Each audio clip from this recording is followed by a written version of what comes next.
time in my aunt's basement. A few years back, after a wild party that lasted till dawn, I crashed at my aunt's place. It was around 10 a.m. when I got there. She told me to sleep in the basement. It was quiet down there.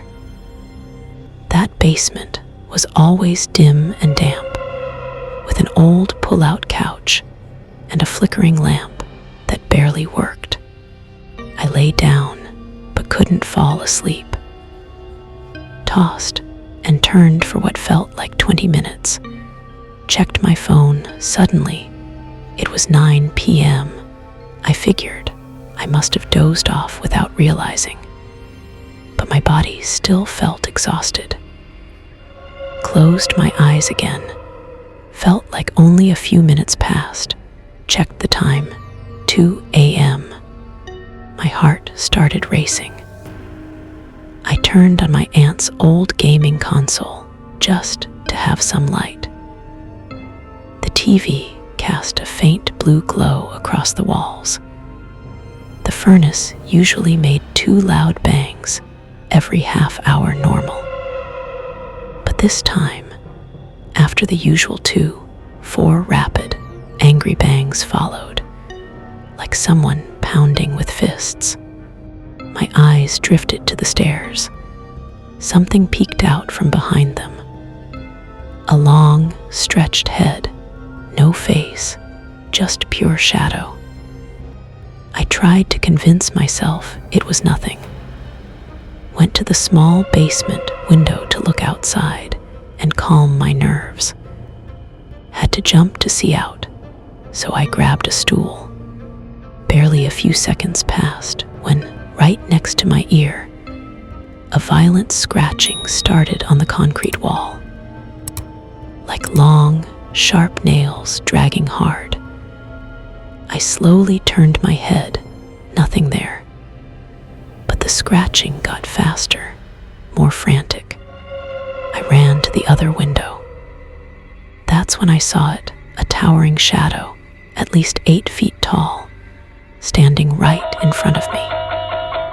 No face, no features, just blackness that swallowed the TV light. It was staring straight at me. I couldn't hold it together anymore. I screamed and bolted up the stairs, flung the door open, and ran out into the freezing street. Thank God my cousin pulled up right at that moment. I jumped in the car shaking and told him everything. I've never set foot in that basement again. Story 2. The giant face at the bottom of the stairs. Our house always had a weird vibe, especially the basement. It felt like invisible eyes were always on you.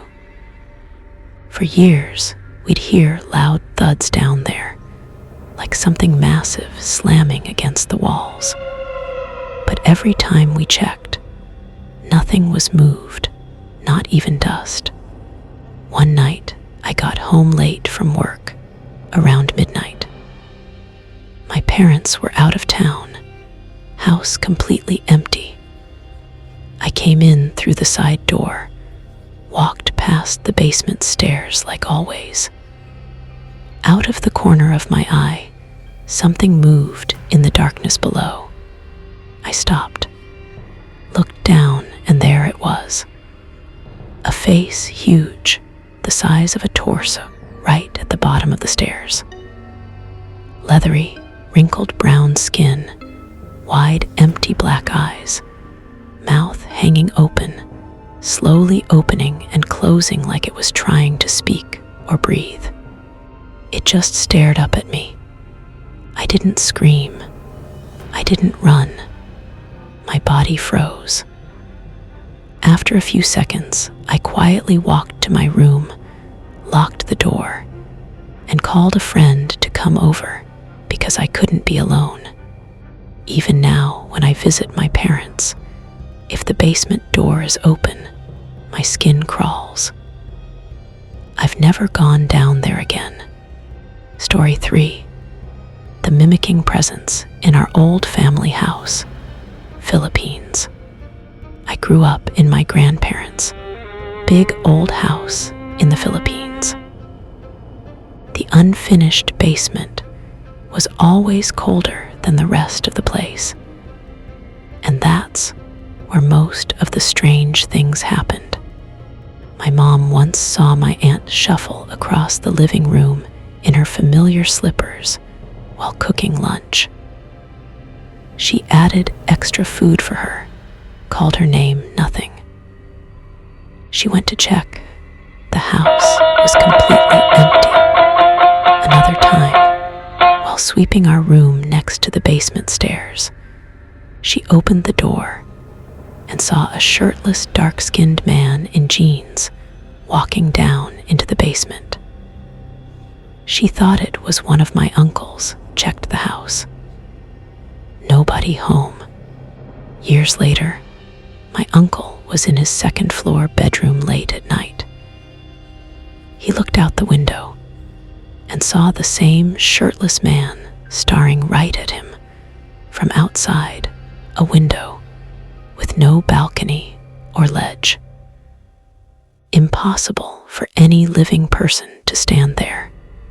My cousin and I were chatting in the dining room when heavy furniture dragging sounds started overhead, like someone rearranging the entire room. We thought my uncle was cleaning. I went up, knocked, no answer. A minute later, the doorbell rang. My uncle was just getting home. The creepiest was my cousin's encounter. He was talking to our grandparents when he glanced at the basement stairs. A pale, thin arm reached out from behind the wall, slowly beckoning him to come down. My grandfather, a WWII veteran who feared nothing, went down alone at 3 a.m. that same night and loudly challenged whatever was there to show itself. He saw nothing, but we all knew something lived in that basement, and it was always watching. Story 4. The demonic scratches after reading the Bible aloud. My little brother and I loved messing around with the haunted parts of our house. Everyone agreed the basement was the worst. No one ever stayed down there long. It felt like dozens of eyes watching you.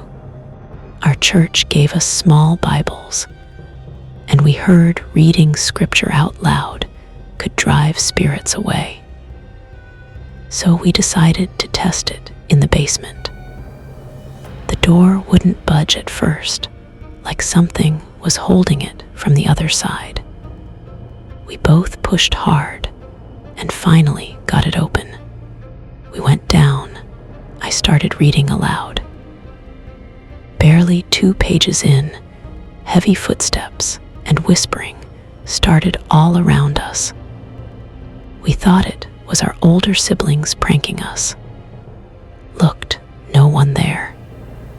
The second we looked away, my little brother slammed to the floor screaming in pain. I ran to him, thinking he tripped. Then I saw his back. 3 deep, parallel scratches like velociraptor claws, blood oozing out. I yelled at the empty air to leave us alone. Big mistake. A blood-curdling, inhuman scream erupted from deep in the basement. We sprinted upstairs. The second we crossed the threshold, the door slammed shut behind us with such force, one of the hinges cracked. We never messed with the basement again. Story 5. The hate hidden in my godfather's basement. I was born in the Deep South. My mom was 16, my dad 36 legal, but wrong. She left him when I was 1 because he was abusive. He never hit me, but he was cold and full of stories.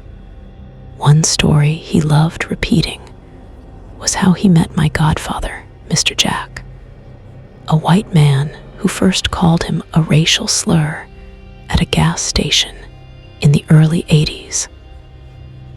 Later that night, my dad saved Jack from an armed robbery, and they became friends, even business partners.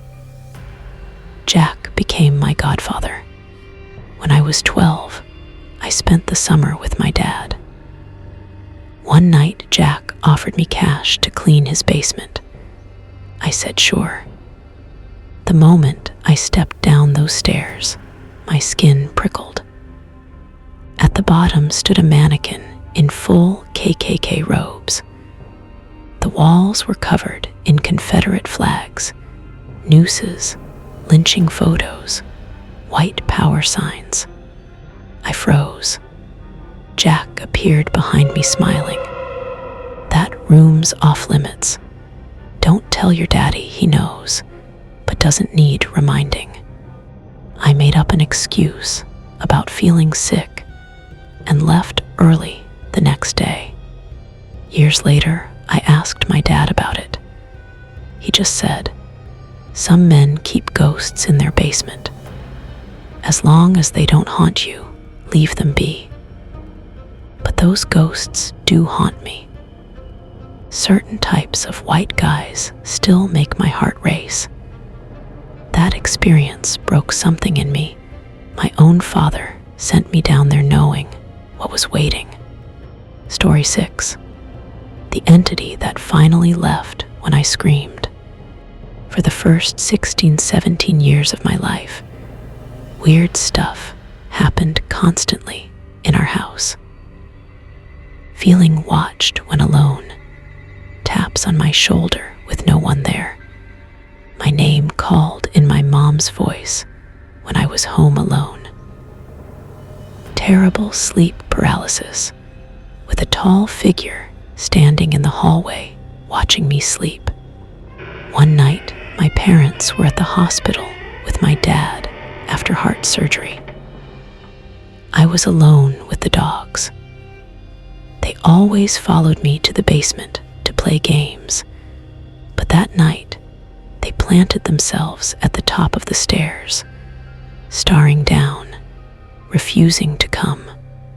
I was playing online, getting destroyed and trash-talked by some camper. Out of the corner of my eye, I saw the usual shadow duck behind the corner.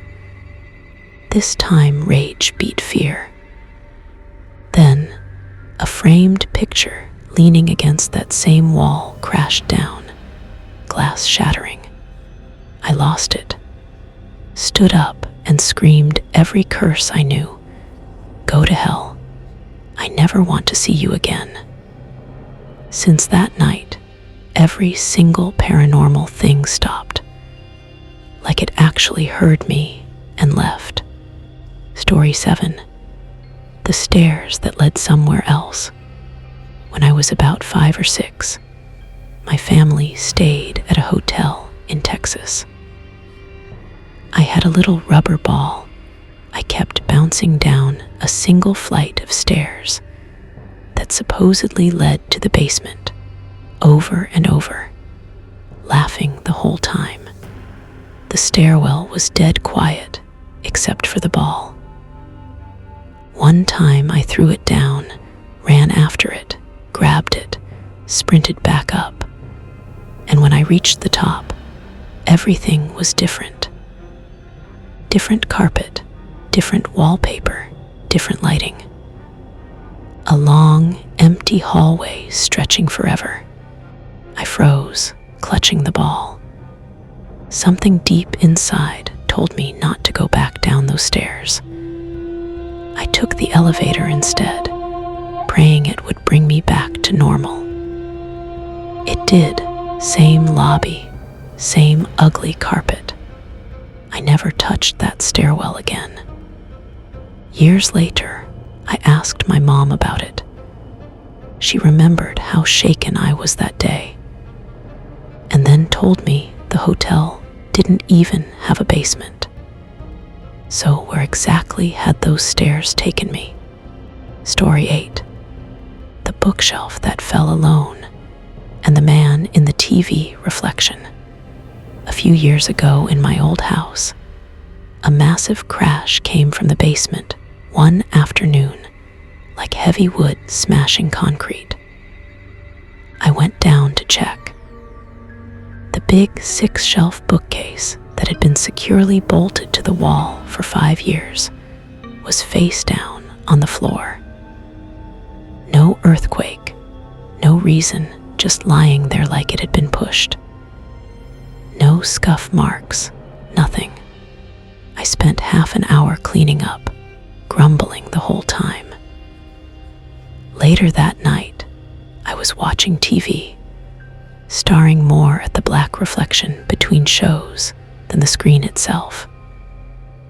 Then I saw him. A bald, middle-aged man sitting right next to me on the couch in the reflection, hunched shoulders, hands folded in his lap, head slightly turned toward me. I whipped around nothing, realized it was only in the TV's black screen. The room suddenly went ice cold. I jumped up, knocked over the coffee table, and shut the TV off. The reflection vanished. After that, every dog that visited would freeze and stare at the exact same corner of the basement, hair raised, growling low.